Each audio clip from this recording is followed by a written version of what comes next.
best questions to ask in class are the questions that come up in the students' minds, not in the minds of the instructors. So I think it's very important to use the students, in a sense, to generate the questions. And I do that in two ways in my class. One is by tying the out-of-class component to the in-class component, to give the students an opportunity after doing their pre-class reading or pre-class watching to communicate to me what questions they have.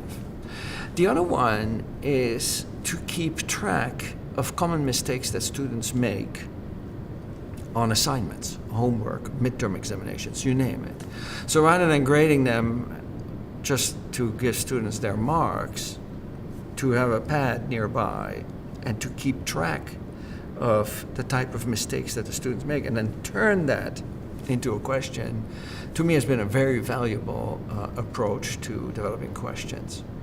And then, after 20 years, there's now so much material available. So before writing your own questions, I think it's important to look if there are already good questions available on the subject that you're teaching. And there are a number of repositories of concept tests or clicker questions, as they're sometimes called, on subjects varying from veterinary medicine to physics and chemistry and French drama. So don't forget to look for questions before writing your own questions.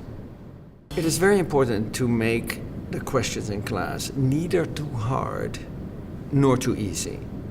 If they're too easy, and let's say more than 70% of the students converge on one answer, the correct one or the desirable one, then when they turn to each other, they're going to have trouble finding somebody who disagrees with them, and they're going to be off task. They're going to do something else in that period of chaos. What I typically do then, if I see on my screen that most students have it right, is I do not have them talk to each other.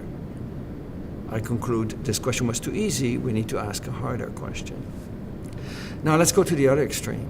Let's say that the question is too hard and only a quarter of the students have the right answers. There'll be lots of pairs of students talking to each other who have maybe different answers, but they're both incorrect or undesirable, and they're not necessarily going to be able to help each other.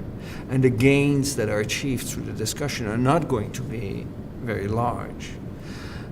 I typically abort the question too then, or I don't ask the students to talk to each other. I said, well, most of you didn't get this answer right. Let's have an easier question.